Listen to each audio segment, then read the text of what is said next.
Gokulam jewellers 20,000కు మించి కొనుగోలుకి gold coin, diamonds కి 5,000 ఆఫర్, ఎలక్ట్రిక్ బైక్ గెలుపొందే గొప్ప అవకాశం.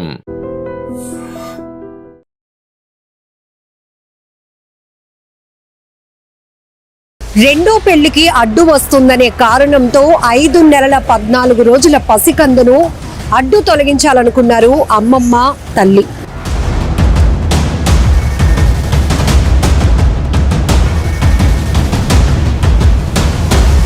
ఈ ఘటన ఎంత బాధాకరమైన విషయం. పిఠాపురం మండలంలోని జగ్గయ్య చెరువులో ఈ దారుణ ఘటన చోటు చేసుకుంది.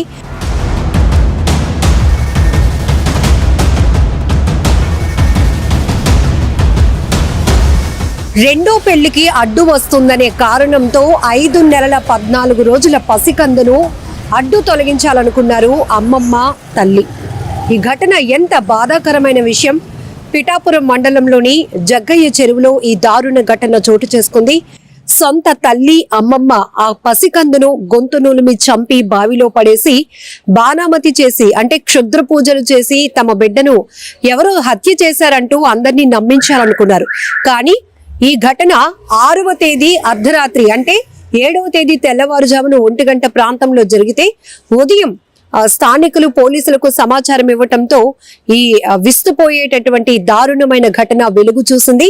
దీంతో పోలీసులు 3 బృందాలుగా ఏర్పడి, ఎందుకంటే 5 నెలల పాపను ఇలా బాణామతి అంటే క్షుద్ర పూజ చేసి చంపాల్సినటువంటి అవసరం గాని పరిస్థితి గాని ఎందుకు ఉంటుందనే కోణంలో 3 బృందాలు మూడు టీంలు ఈ కేసు దర్యాప్తు కోసం ప్రయత్నించాయి. అయితే ఆఖరికి పోలీసుల ఇన్వెస్టిగేషన్ లో సొంత తల్లి అమ్మమ్మే ఆ బిడ్డను గొంతు నులిమి చంపి బావిలో పడేసి ఇలా క్షుద్ర పూజలు చేసి ఎవరో హత్య చేశారని చెప్పి నమ్మించే ప్రయత్నం చేశారని తెలిసినాక పోలీసులు ఆ బిడ్డ తాలూకా తల్లి ఎవరైతే శైలజ ఉందో తనని, అమ్మమ్మ అన్నవరాన్ని కూడా అదుపులోనికి తీసుకుని రిమాండ్ కు తరలించారు. ఇక్కడ శైలజకు పిఠాపురం మండలం నరసింగపురానికి చెందినటువంటి శైలజకు సతీష్ అనే వ్యక్తితో 2004వ సంవత్సరంలో ప్రేమ పెళ్లి జరిగింది. అయితే అప్పటి నుంచి కూడా శైలజ తన కుటుంబంతో రిలేషన్స్ అనేవి అంతగా బాగలేదు. దాంతో పాటు ఈ సతీష్ అనే వ్యక్తితో కూడా అంటే కాపురం అంత సవ్యంగా లేదు అనేది తను పోలీసుల ఇన్వెస్టిగేషన్ లో చెప్పినట్టు పోలీసులు అయితే చెప్తున్నారు. ఈ నేపథ్యంలోనే 2 సంవత్సరాల క్రితం ఆమె కన్న తల్లి దగ్గరకు వచ్చినప్పుడు ఆమె కౌన్సిలింగ్ ఇచ్చిందంట.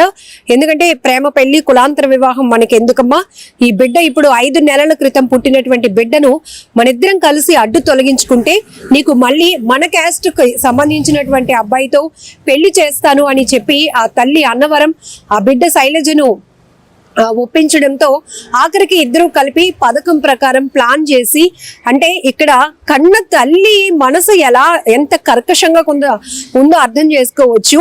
శైలజ వాళ్ళమ్మ తన తల్లిలాగా ఆలోచించింది, కానీ అక్కడ ఓ పసికందును మనం ప్రాణాలను తీయాలి అనుకుంటున్నాం అనేటటువంటి దుర్మార్గపు ఆలోచనతో ముందుకు వెళ్తున్నామని మాత్రం అనుకోలేదు. అలాగే శైలజ గురించి చెప్పుకుంటే ఆ తల్లి చెప్పినటువంటి మాటలు నమ్మి రెండో పెళ్లికి ఒప్పుకొని తన కన్న బిడ్డను, అది కూడా 5 నెలల క్రితం పుట్టినటువంటి బిడ్డను చేతులారా చంపాలి అనుకుందంటే నిజంగా వీళ్ళిద్దరూ మనుషులైనా అనిపిస్తోంది. సో ఇద్దరు ఈ రెండో పెళ్లి కోసమే కేవలం ఇదే ప్రధానమైన కారణం వల్ల 5 నెలల 14 రోజులు ఉన్నటువంటి పసిబిడ్డను గొంతు నులిమి అతి కిరాతకంగా చంపేసి ఆ ఇంటి దగ్గర ఉన్నటువంటి బావిలో పడేశారు. పడేయడమే కాదు, క్షుద్ర పూజలు చేసి ఎవరో చంపేశారని నమ్మించి అందరినీ తప్పుదోవ పట్టించాలనుకున్నారు. కానీ పోలీసులు ఊరుకుంటారా? ఇన్వెస్టిగేషన్ లో కంప్లైంట్ వీళ్ళు ఏ రకమైనటువంటి అనుమానాలు వ్యక్తం చేసినా కూడా అసలు నిజాలు నిగ్గు తేల్చే పనిలో పడ్డారు పోలీసులు. సొంత తల్లి శైలజ అలాగే అమ్మమ్మ అన్నవరం ఈ దారుణానికి ఒడిగట్టారని తెలిసిన తర్వాత ఇద్దరిని కూడా అదుపులోనికి తీసుకున్నారు. సో ఈ జరిగినటువంటి ఘటనకు సంబంధించిన పూర్తి వివరాలు కూడా పోలీసులు వెల్లడించడం జరిగింది.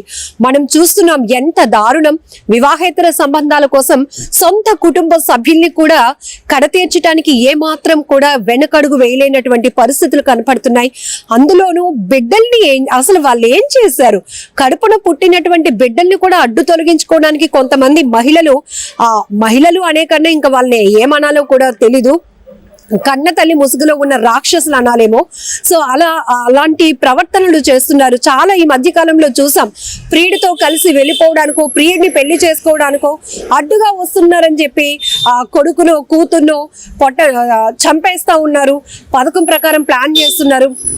కొన్ని సందర్భాల్లో అయితే ప్రియుడితో కలిసి భర్తను హత్యలు చేయడం, ప్రియుడితో కలిసి కన్నబిడ్డను హత్య చేయడానికి కూడా కొంతమంది మహిళలు, రాక్షసమైనటువంటి మనస్తత్వం కలిగిన మహిళలు అసలు వెనకడుగు కూడా వేయటం లేదు. ఇక్కడ ఈ ఘటన కూడా పిఠాపురం పోలీస్ స్టేషన్ టౌన్ పరిధిలో ఉన్నటువంటి ఏదైతే జగ్గయ్య చెరువులో ఈ దారుణమైన ఘటనలో కూడా కన్న తల్లి అమ్మమ్మ ఇద్దరు కలిపి 5 నెలల 14 రోజులు ఉన్నటువంటి ఒక పసి బిడ్డ ప్రాణాలను అయితే తీసేశారు. ఎంతో దారుణం. ఒక్కసారిగా ఈ విషయం తెలియగానే ఊరంతా కూడా షాక్ అయిపోయింది. ఇలాంటి మృగాల మన మధ్య ఉన్నారు అనేటటువంటి ఒక ఆలోచన ప్రతి ఒక్కరికి కలిగింది. ఒక బిడ్డ ప్రాణం తీయడం అంటే వాళ్ళిద్దరికి ఎంత సులువుగా ఉంది, ఎంత ఈజీగా ఉంది అంటే వాళ్ళు పని అయిపోవడానికి వాళ్ళు పథకం ప్రకారం ఈ బిడ్డ ప్రాణాలు తీయాలనుకున్నారంటే ఇద్దరు ఎంత ప్లాన్ చేశారు కూడా ఇక్కడ అర్థమవుతోంది. దాంట్లోనూ ఇంటి దగ్గర ముగ్గులు లాంటివి అంటే బాణామతి లాంటివి చేసినప్పుడు ఎలా అయితే ఆ ఎన్విరాన్మెంట్ క్రియేట్ చేయాలో అలానే ఇంటి దగ్గర ముగ్గులు వేసి నిమ్మకాయలు పెట్టి ఇలాంటి వాతావరణం క్రియేట్ చేసి వీళ్ళు పోలీసులను కూడా తప్పుదోవ పట్టించాలనుకున్నారు. మా బిడ్డను క్షుద్ర పూజలు చేసి ఎవరు చంపేశారు, బాణామతి చేసేశారు, చంపేసి బావిలో పడేశారని పోలీసుల్ని నమ్మించాలనుకున్నారు ఈ ఇద్దరు కర్కశమైనటువంటి మనుషులు. ఆఖరికి పోలీసులు మాత్రం వాళ్ళ విచారణలో నిజాలు నిగ్గు తేల్చారు. ఇద్దరిని కూడా జైలు పాలు చేశారని చెప్పొచ్చు. చాలా బాధాకరమైన విషయం. పోలీసులు కూడా ఇలాంటి కేసులు టేకప్ చేసినప్పుడు వాళ్ళల్లో ఒక రకమైనటువంటి కోణం, ఎందుకంటే కొంత అనుమానం ఉన్నప్పటికీ కూడా ఏ తల్లి లేకపోతే ఎవరు కూడా కడుపును పుట్టినటువంటి బిడ్డను చంపుకోవాలని ఆలోచన చేయరు కదా అనే కోణంలోనే ఇక్కడ 3 టీమ్స్ ని ఏర్పాటు చేసి ఇన్వెస్టిగేషన్ చేసిన తర్వాత అక్కడ కాజెస్ ఏవి పోలీసులకు కనిపించలేదు.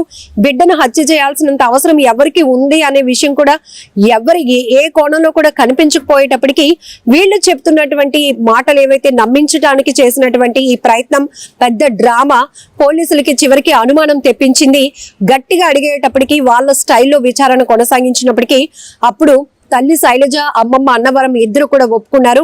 మేమే అంటే నా బిడ్డకు 2వ పెళ్లి చేయాలనే ఉద్దేశంతో నేనే ఈ ప్లాన్ ఇచ్చాను, ఇద్దరం కలిసి ఇది చేసి ఈ డ్రామా అంతా క్రియేట్ చేశాం, ఆ బిడ్డను గొంతు నులుము చంపేసి బావిలో పడేసామని ఒప్పుకున్నాక పోలీసులకి ఎంత కోపం వచ్చి ఉంటుందో చూడండి. కాకపోతే వాళ్ళ పరిధిలో వాళ్ళు విధులు నిర్వహించాలి కాబట్టి చాలా కంట్రోల్ అవుతారు. కానీ ఇలాంటి ఘటనల గురించి మనం విన్నప్పుడు ఎంత కోపం వస్తోంది. పిల్లలు లేక ఎంతో మంది లక్షలు ఖర్చు పెడుతున్నారు, ఎన్నో పూజలు పునస్కారాలు చేస్తున్నారు, హాస్పిటల్స్ చుట్టూ తిరుగుతున్నారు. కానీ కొంతమందికి ఏం పోయే కాలం అనేటటువంటి అభిప్రాయాలు కూడా నెటిజన్స్ వ్యక్తం చేస్తున్నారు. ఒకవేళ మీకు అదే అడ్డయితే గనక ఆ బిడ్డను ఎవరికైనా పిల్లలు లేని వాళ్ళకి ఇచ్చేస్తే చక్కగా పువ్వుల్లో పెట్టి పెంచుకుండు కదా. అంతేగాని 2వ పెళ్లి చేయాలనే ఆలోచనతో కూతురు కోసం ఆలోచించిన ఈ కఠినాత్మురాలు అక్కడ ఇంకొక ప్రాణం కూడా మనం తీస్తున్నామని ఎందుకు ఆలోచించలేకపోయిందంటూ ఆ అమ్మమ్మ అన్నవరం తీరు పైన, ఆ తల్లి శైలజ తీరు పైన కూడా తీవ్రంగా మండిపడుతున్నటువంటి పరిస్థితి కనపడుతోంది. ఏదేమైనా చాలా బాధాకరం. మరొక నీచమైన ఆలోచనకు ఒక చిన్న పసికందు బలైపోయింది. అందులోనూ ఇద్దరు మహిళలే. ఎంత క్రూరత్వం. ఇంకా పోలీసులు ఇన్వెస్టిగేషన్ కూడా కొనసాగిస్తున్నారు. ఒకవేళ వీళ్ళిద్దరికి ఈ ప్లాన్ ఇవ్వడానికి ఇంకెవరైనా ఉన్నారా, థర్డ్ పర్సన్, లేకపోతే వీళ్ళిద్దరు ఆలోచనైనా అనే కోణంలో కూడా ఇంకాస్త ఇన్వెస్టిగేషన్ కూడా ముందుకు వెళ్తుందని కూడా పోలీసులు చెప్తున్నారు. ఏదేమైనా కూడా చాలా బాధాకరమైన విషయం. ఇంత కఠినాత్మకంగా కర్కశంగా ప్రవర్తిస్తున్నటువంటి వీళ్ళని మీరేమంటారో కూడా కామెంట్ లో మెన్షన్ చేయండి. పిఠాపురం టౌన్ పోలీస్ స్టేషన్ పరిధిలో ఉన్నటువంటి జగ్గయ్య చెరువు 6వ తారీఖు అర్ధరాత్రి మాకు ఒక ఫిర్యాదు రావడం జరిగింది. ఈ ఎవరైతే యశ్వంత్ అనేటువంటి పాప 5 నెలల 14 రోజులు బావిలో పడేసి హత్య చేశారనేటువంటి ఫిర్యాదు మేరకు వెంటనే కేసు రిజిస్టర్ చేసి మా జిల్లా ఎస్పీ గారు అనేటువంటి బిందుమాధవ్ గారి ఆదేశానుసారం, అలాగే ఏఎస్పీ గారు ఉత్తర్వుల ప్రకారంగా 3 బృందాలు ఏర్పడి త్వరితగతిలో ఏమి జరిగింది, ఏంటి ఈ డెత్ ఎలా జరిగింది అనేటువంటి ఇన్వెస్టిగేషన్ ప్రారంభించడం జరిగింది. ఎందుకంటే ఆ హత్య జరిగినటువంటి ఏరియాలోని మాకు ఇది ఏదైతే బాణామతి కానీ లేకపోతే చేతబడులు కానీ లేకపోతే చెడుపులు కానీ జరిగి అమ్మాయిని అంటే పసికందుని చంపేశారనేటువంటిది జరగడంతో ఎస్పీ గారు ప్రత్యేక శ్రద్ధ వహించి టెక్నాలజీని ఉపయోగించి క్రూస్ టీమ్స్ రప్పించి అలాగే డాగ్ స్క్వాడ్స్ ని రప్పించి ఆ కేసు త్వరితగతిలో దర్యాప్తు చేయాలనేటువంటిది బృందాలన్నీ కూడా తిరిగిన తర్వాత మా ఇన్వెస్టిగేషన్ లో తేలింది ఏంటంటే కనుక ఎవరైతే ఈ పసికందు యశ్వంతిని చంపినటువంటిది ఎవరు అనేటువంటిది చూసినట్లయితే కనుక వాళ్ళ అమ్మమ్మ అయినటువంటి అన్నవరం అలాగే తల్లి అయినటువంటి శైలజ ఇద్దరూ కలిసి ఈ హత్య చేసినట్టుగా నిర్ధారించాము.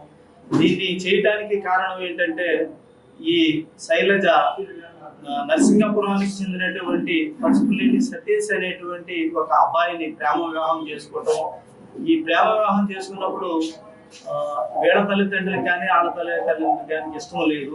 2004లోనే చేసుకున్న తర్వాత అప్పటి నుంచి కూడా వీళ్ళ కులాంతర వివాహము, ఇద్దరికి మనస్పర్ధలు రావటము, తర్వాత ఈ పాప పుట్టడము, పాప పుట్టిన తర్వాత కూడా ఎవరైతే భర్త ఇంటికి రాకపోవటము అనేటువంటిది, పెళ్ళైన తర్వాత కూడా భర్త ఇంటికి తీసుకుని వెళ్ళలేదనేటువంటి ముద్దాయి అయినటువంటి శైలజ చెప్పటము, తర్వాత ఈ ముద్దాయి శైలజ తల్లి అన్నవరం కూడా నువ్వు ఈ పాపని మనిద్దరం కలిసి చంపేసినట్లయితే కనుక నీకు మళ్ళీ ఒక మ్యారేజ్ చేస్తావు అనేటువంటిది వీళ్ళిద్దరూ ఒక ఆలోచించుకుని అందరూ ఇంట్లో పడుకున్న తర్వాత అర్ధరాత్రి కాడ అంటే 6వ తారీఖు నైటు తెల్లవారికి 7వ తారీఖు అనగానే సుమారు 1 గంట ప్రాంతంలోని గొంతు నులిమి చంపేసి ఆ పక్కన ఉన్నటువంటి బావులో పడేసినట్టుగా మా దర్యాప్తులో తేలడం జరిగింది. దీన్ని పురస్కరించి ఈ ముద్దాయిల్ని మేము ఇద్దరిని కూడా అరెస్ట్ చేసాము. నిజంగా ప్రస్తుతం ఉన్నటువంటి సమాజం దేనికి ప్రయారిటీ ఇస్తుంది? ఆర్థిక సంబంధాల చుట్టూ మాత్రమే తిరుగుతుంది. మళ్ళీ ఎన్నికలంగానే చాలా విరక్తి కలుగుతాను. మంచి అనిపిస్తుంది కదా, లేడీస్ కూడా ఛాలెంజింగ్ జాబ్స్ చేసినప్పుడు చాలా బాగుంటది. ట్రాఫిక్ అసిస్టెంట్స్ గా నియమించిన ట్రాన్స్జెండర్స్ అందరితో సాల్యూట్ చేయించుకుంటున్నారు. ఫుడ్ డెలివరీ ఇవ్వటానికి వెళ్ళినటువంటి డెలివరీ బాయ్ అనిల్ పై కళ్ళ ముందు